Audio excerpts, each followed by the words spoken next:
Sitting here, oh, sitting here, oh yeah. So Sparking Zero is seemingly more on the horizon as the days slip by. We've gotten some sexy character reveals and even a solid initial glimpse into the gameplay of the next generation of Budokai Tenkaichi. I still can't believe I'm saying that. But as we continue our long way for the modern take of the Sparking series, there's a growing conversation about the possible omission of a core feature of the series, local multiplayer. Now this reasonably got quite a few people upset that such a legacy feature might potentially be absent that long. You even had some people go so far as to say they would straight up not pay a single cent for the game if Sparking Zero actually ends up not having a local multiplayer, which is absolutely understandable, but I can't relate. I'll be goddamned if the disappearance of a two-player is gonna get in the way of my enjoyment of the game I've been waiting for literally 15 plus years. But again, it's definitely a natural expectation to have for the next installment of a franchise to continue the trend of possessing a prominent aspect of the previous iterations that arguably elevated the overall franchise into iconic status. I know I personally want the devs to ship local split screen day one because more options to experience the game that isn't online will always be an undeniable plus. Continuing the ultimate tradition of playing locally with your buddies will replicate those deep-seated memories that modern gaming doesn't really care to cater to, especially with the advent of literally everyone having their own hardware and reasonably competent internet connection. Now, why might the staple not be included in Sparking Zero, you ask? Well, if you're watching this video, I'm pretty sure a fair bit of you guys, I guess, know the answer to this, and it all derives from an exclusive interview with the series and game producer, citing Sony and Microsoft as making the inclusion of the feature complicated. Well, I mean, I don't even think they cited it. And this was particularly the one part of the interview everyone, me included, pointed to as the main reason why local multiplayer would likely be unavailable at launch. But then it got me thinking, why exactly would Sony and Microsoft quote-unquote attempt to disallow the developers from adding a legacy feature? Because they want to sell more consoles? Policies favoring the sale of their flagship machines? What exactly are those policies? Even if you look at the interview where this was apparently said, it looks like that the reason was simply just pure conjecture, and yet everyone just seems to run with that narrative. Now look, I definitely wouldn't put it past Sony and Microsoft to urge devs to basically degrade the potential of a game as a way to motivate consumers to buy into their products and or bring a game quicker to market so as to benefit their business. But yeah, no. If anything, this just sounds to me like a complete tinfoil hat level conspiracy, because it genuinely makes little sense, especially when you take into account the top selling, most played games each year. It's no secret that modern gaming has put less of an emphasis on local multiplayer gaming.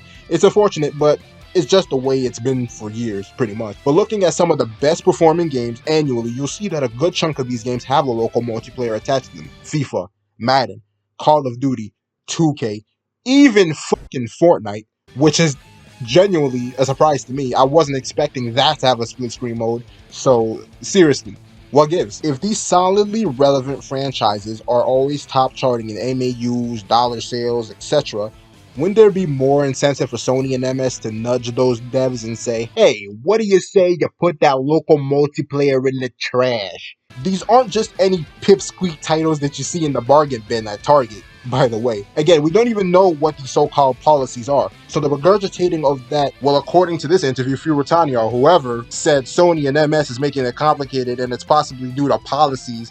Nigga, what policy? It really does seem that some things might have got lost in translation, or it's just gamer brains overly simplifying business within the broader gaming industry and or the intricacies of game development, budgeting, whoop-de-whoop. A lot of people seem to be overlooking the big elephant in the room. This. The developers have specifically stated that the Xbox Series S is particularly difficult to develop for, in reference to split-screen capabilities it looks like. So this is the part where I make a teeny-weeny assumption based off of my very limited knowledge on game development as a whole. I believe, okay, that the Series S might be a moderately sized roadblock the developers have to sort of mantle over in order to implement the feature effectively. Because remember, all platforms need to have to run the game well and be shipped with all its features day one, across all platforms. I have some reasons / examples of why I think it might be hindering the overall development of the game. Certain developers have come out and made it very clear how exacting it is to ensure next generation exclusive titles run well on the Series S due to its lower specs comparatively to its brother console, the Series X, and its competitor, PlayStation 5. Obviously, the technical limitations of it have caused some devs to forgo a mandatory performance parity clause conditioned by MS themselves. One of the most recent titles that have witnessed this is Baldur's Gate 3, which won Game of the Year for some reason. The reason why the performance parity clause was dropped was because of, you guessed it, split-screen multiplayer.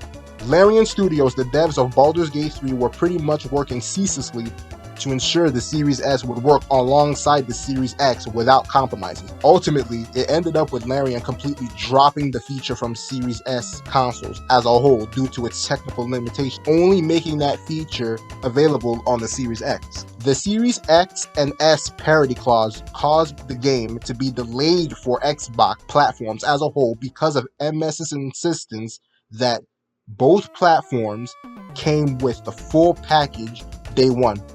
And it's the same clause that is mandated for all games. I guess that might be a bit of what the devs of Sparking Zero meant by the situation being complicated, because evidently the Series S might be proving a little bit of an albatross in terms of development, ensuring all versions of the game contain the feature as well as performance being reasonably consistent. Again, I think this may be one piece of the complicated pie among other things. I mean, the boys at the helm of this joint quite literally echoed what other developers have been saying about the Series S when it comes to its technical prowess. Is it more of a Microsoft issue regarding this controversy? I don't know. If it's a Sony and Microsoft issue, it could be something, and I'm just spitballing here, to do with the same day release across all platforms. When you consider Microsoft's performance parity clause and you look at Baldur's Gate 3's situation, it could be that both companies are vying for prioritization in development for Sparking Zero somewhat, I guess, if you know what I mean. This is where unintended timed exclusivity shit pops in, where a platform not hindered by a parity clause gets the worm. Or something. I don't know. Sparking Zero is the next generation Dragon Ball game, and Jun Furutani made it known that this next evolution of Budokai Tenkaichi is attempting to really push the hardware of these machines, and adding a split screen mode into the equation, I'm pretty sure complicates things to a considerable degree, especially when you have to broaden your scope to include weaker hardware. If the PS5 and Series X were the only consoles Sparking Zero was in development for, I think it would have definitely lightened the load. It's not that split screen cannot be doable at all on the Series S, it's just that due to its apparent technical limitations, it will require a lot more time to optimize its version properly. As it currently stands, Sparking Zero is likely not going to have a local multiplayer, which admittedly is an actual bummer. The game itself, however, is shaping up to be one of the most solid 3D Dragon Ball fighting games we have ever had. Its unfortunate omission could be due to a myriad of reasons, and I don't think any of them is due to Sony and Microsoft not wanting the feature in the game because they want to sell more consoles. That's a gross-ass oversimplification. Game development is hard and shit. So just remember, if you're a video game player, you have to try and really think why these things happen. Personally, I think that the Series S might be a glaring issue out of a handful, but tell me what you think in the comments below. Am I stupid? Tripping? Do you disagree? I'd like to hear your thoughts. I know it's weeks old at this point, but if you guys are interested in me doing a deep dive into Sparking Zero's gameplay presentation, this will be the perfect place to ask me to do so, because I think there are some details or possible mechanics people overlook, and I'm damn sure I'd be happy to talk about them and offer some much needed insight. Okay, bye.